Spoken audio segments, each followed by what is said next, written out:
Good morning, everyone. Today we're going to be having a look at how to complete court documentation. So this is going to run you through filling out an affidavit. So that won't actually be a document you'll be completing as part of your assessment, but it'll give you a bit of an idea of what needs to be filled out and how you would go around filling it out. So I'm just going to share my screen with you now.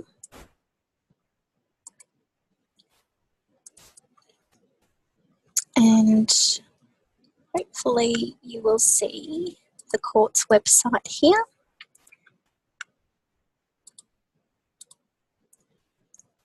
On here, we're going to go to Forms, and you can either scroll through here or we can have a look at different acts or searching by keyword, which we are going to do here. So as you can see, it's brought up a whole heap of affidavits. We're going to use the UCPR one, which is pretty much like just a blank form of affidavit, okay?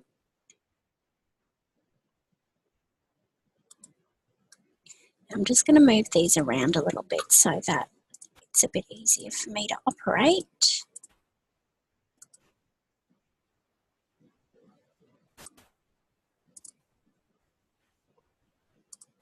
Okay, so we're going to open up the affidavit, and here it is. Okay, so at the top you can see that it's got Supreme/District/Magistrates Court. Here you can see that it's highlighted in a dark grey. That means that it's set up as a form field. So if you can see my cursor, it's just at the beginning of the word Supreme here. We're going to highlight all of those and click delete. Okay, now I'm going to just type in the name of the court that we're filing our documents in. So that's one way of doing that. Another way of doing that is if you actually go into here and we're going to backspace Supreme and we're going to delete Magistrates. You can see that there's no space in there. We'll put a space. Now over here we've got a registry. That will be the location where you're filing the documentation. So for me, it would be in the Rockhampton Court. You might be located somewhere else, and I'm happy that if you use Brisbane or Townsville or wherever your locality is. You may not have a number, okay? Particularly when you're completing a claim and a statement of claim, we remember that that initiates a civil proceeding, so that means that you won't have a number until it's filed with the court, okay? So over here you can see that the plaintiff, there's a little 1 beside it, and when we hover our mouse over there, it says, for proceedings commenced by an originating application, substitute applicant for plaintiff. Okay, so what I would do is, okay, we are just going to use plaintiff, so I would delete that reference. Now I can tab over to here, and you can see that this is, again, it's a form field because it's in the dark grey, and the words are blue and italics, okay? We do not want to use blue writing and we do not want to use italics, okay? So I'm going to put in the plaintiff as my name, okay? Now in this case, I'm not going to have a second defendant, so I'm going to delete those rows. We don't need them, and because there's no second defendant, we don't need this word here, first. So I'm going to delete that as well. Now this reference here is also to say respondent instead of defendant, but we're using defendant in this case, and we're going to use John Smith. Very creative. Now you can see that it's automatically come up in that blue italics. So again, you can either do this as you go, or at the end you might highlight the whole document and change it to normal type there. So you can see here, full name of deponent. So the affidavit is going to be done by me in this instance. And this is asking for my address or place of employment. So this would say if I was a solicitor it would say the law firm's address and then the law firm name. Or if I was writing it on behalf of a company, for example, I might have said Renee Gibbons of Canning Street, Rockhampton, CQ University, teacher. Okay, so in this instance, I'm just going to write it as myself, and you'll really like this address I'm using. Now, here it says already, you can see, states on oath, or solemnly and sincerely affirms and declares.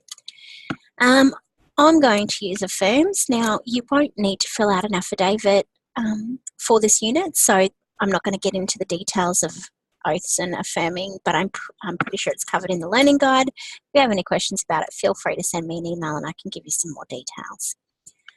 So I'm going to say that I solemnly and sincerely affirm and declare, and then I'm going to delete that because we don't want it written there twice.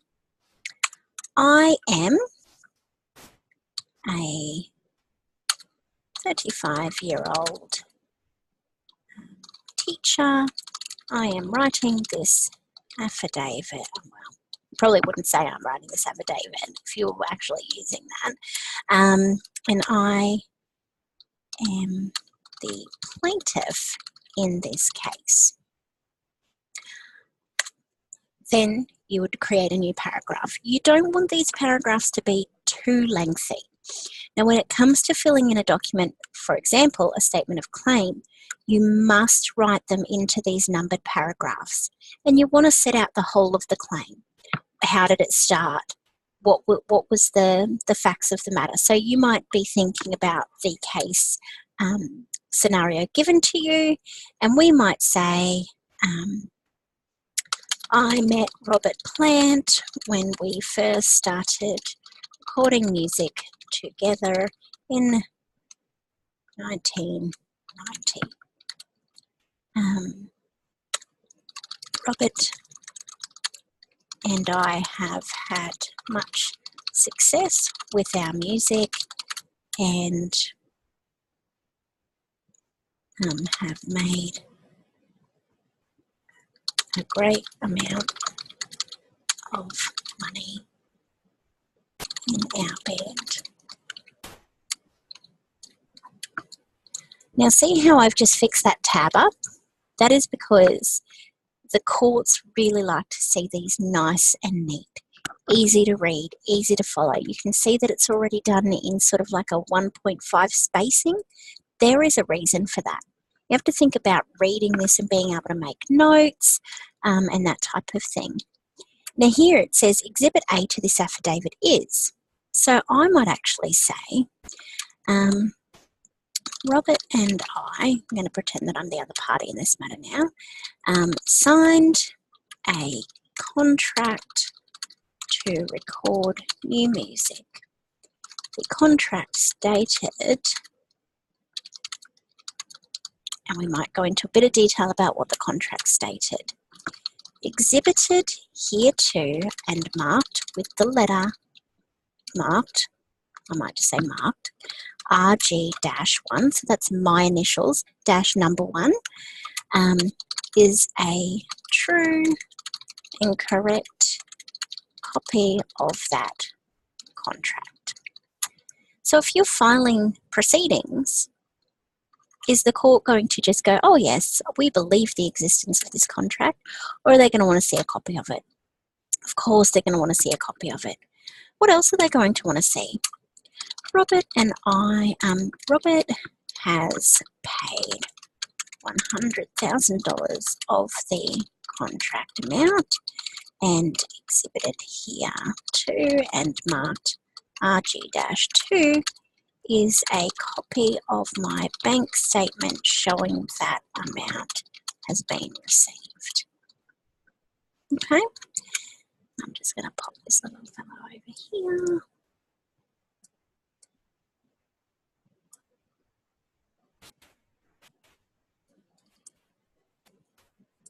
All right. So now you can see this states If the affidavit extends over more than one page, at the foot of the first and every other page except the last, you have to include this. So what we're going to do is we're just going to make up some paragraphs to make it go over the page so I can show you how we would go about doing that. We'll just put some letters in here so that it goes over. Okay.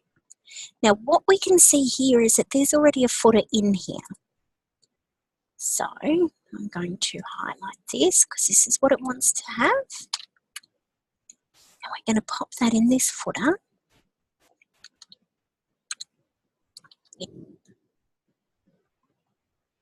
I didn't like that.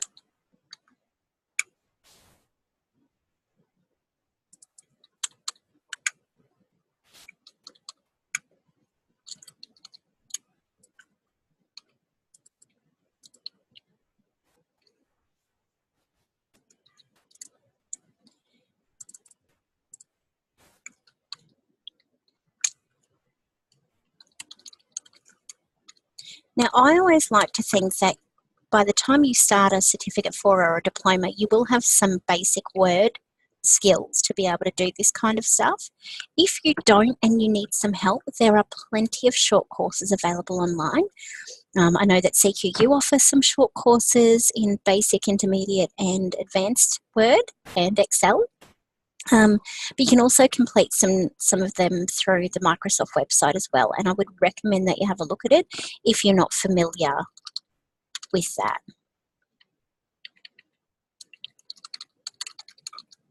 So this is an area to be signed on each page, okay?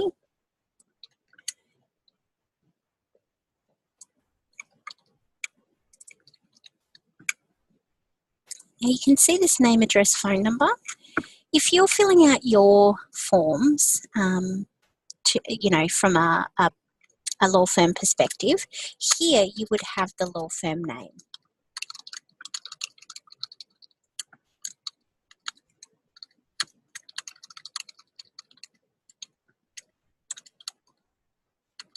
You might want to set up some nicer tab stops in there if that's what you're doing.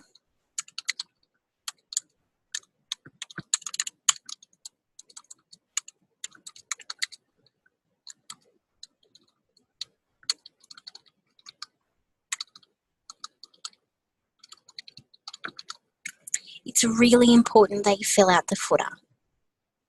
Okay? So now you can see here, well, this 15 doesn't have any details, so we're going to delete that. We can delete this now because we know that we've got it.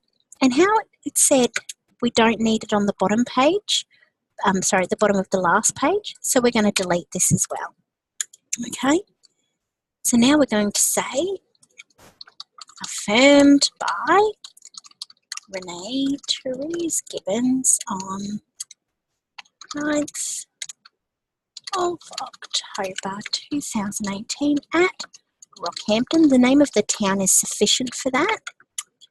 We would delete this and this and make sure that the affidavit is witnessed by a Commissioner for Declarations, a Justice of the Peace or a solicitor. Okay, now this section here you may leave in. If you are writing it from a law firm perspective, I would delete it. Anyone who works in a law firm will know how to complete a court document like this. So again, as I said earlier, then we would go and highlight the whole document if you wanted to and make sure it's in black with no italics. So see how that's now changed from that blue writing? Looks nice and neat. I'm also a little bit of a fan of the Arial type font, so I would probably change that as well. Okay? And that is the real basics of filling in a court document. It's really important that you have a look at the court, make sure you're aware of what jurisdiction, that you fill in the registry, you give as much detail as you possibly can, and you fill in that footer. Okay? And so I'm going to stop sharing my screen now. I can remember how to do that.